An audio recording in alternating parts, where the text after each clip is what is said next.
Sometimes I like to just come sit in Harper's room. See, I'm all up in my baby's room, the baby room. I just sit here and take it all in. Sometimes while she's asleep in her crib or, she may be downstairs playing and I'm just sitting here looking around because my baby is about to be one, y'all, in like 2 weeks. Time flies. It waits for nobody. But I had this conversation today about balance and I wanted to talk to you. Because so many people, we focus on success. We're so success driven and goal driven here in the United States. And you go to many other countries and they're driven by family, or they driven by quality of life. And we miss out on a lot of that. I remember, a couple years back, actually it was probably more than a couple now. But I was a very unhappy person.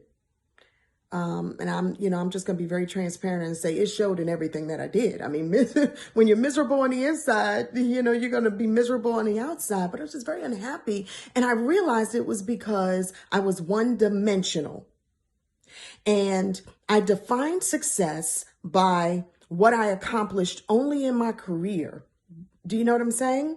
When success is so many different things. You have housewives who are successful. Why? Because they are balanced and, they're happy. Success to me is not about the amount of dollars that we have in our bank account. Not anymore. At one point, that's what it was for me. It's not anymore. Success is not the amount of followers that you have on social media, the amount of events that you get invited to. Success is joy.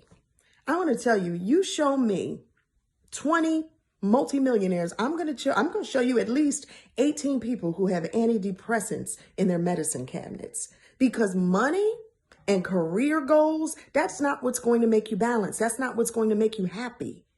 I think about some of the people that I aspire to, and they're not necessarily the same people that at one point in my career I looked up to. These are people to me now who they're multi-layered, multi-tiered. It's like peeling back the onion. The more I get to know them and find out about them, the more I adore them because they're real people having real experiences, living their authentic life.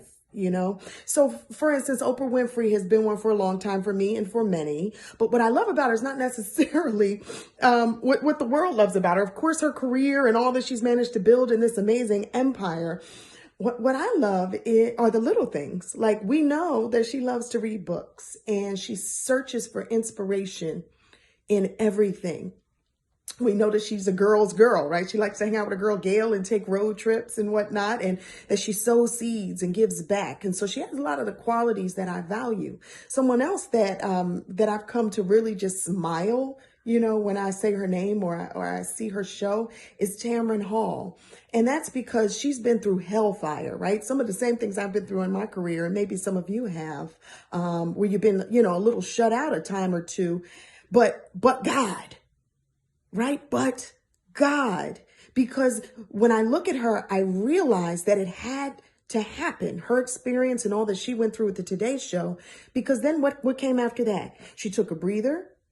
She reinvented, she renewed, she went, got married, had a baby, and came out a whole person. Do you know what I mean? Not just one dimensional, speaking just to her career and, just as a talking head, but this whole person that had, that arrived and shows up with her whole spirit now every time. And that's what I'm saying, guys. We have to learn how to enjoy the little things in life, discover what makes us happy. Not what the world thinks should make us happy. Not because we got a new pair of shoes or a pocketbook or, got another award or another notch on our belt. For me, sometimes it's the little things. Like, what I love to do? And this is going to sound crazy.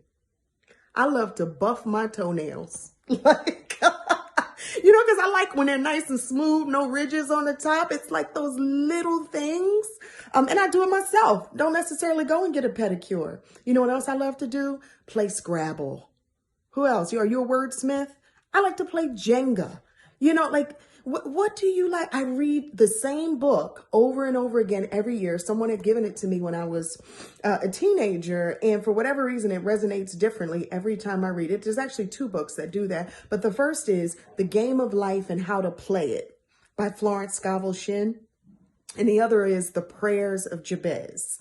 Yeah. So, I mean, there's what makes you tick. Rediscover that and reconnect, because that's how we find our joy. That's how we find our happiness. I think the reason why so many people are depressed now is because we're living in our cell phones, right? We're living on social media vicariously through other people. We're judging ourselves and weighing ourselves based upon how many likes or views we get on pictures and videos. We are disconnected from our spirit. Where's your soul? Call it back to you. Okay? And that's success.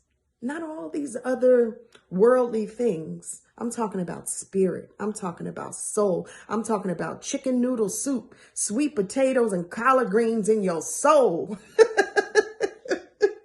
Can we do that together? I don't know what motivated this video today. I was sitting here, putting the finishing touches on my course, which I want you to get, by the way, Flip Your Way to Financial Freedom. And you can get that by going to learnwithegypt.com. Okay.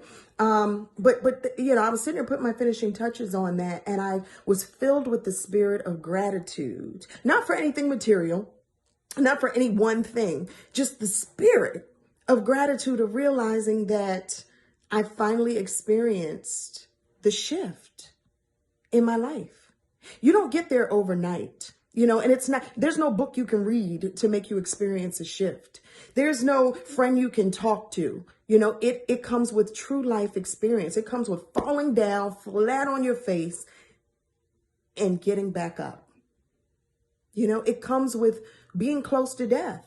Something I didn't share with you guys is that, well, I did share that I had a surgery in December, and it was probably one of the more scarier things I've ever been through. I'm really still healing from it. But yeah, and then I was rushed to the hospital last week because we thought I was having a heart attack, but it was an anxiety attack. And I'm like, I wasn't even stressed out. What is, but these things that happen to us make us really, really appreciate every day, every breath, every person, every soul that we're able to touch. And so I just challenge you, and we'll do this together. Call it the soul challenge. How's that? You want to do that? Where we just really be conscious of those around us, of ourselves, of where we are in our mental state on a daily basis, so that we don't get lost in the matrix, and then make sure that we are sowing seeds and pouring into what counts. Our health, that counts. Feeding our minds, that counts. Those we love, our children, don't forget them, because time is fleeting. Okay? The soul challenge. Do a little, ooh. All right, I love you, babies. Make it a great day and be successful, however you define it.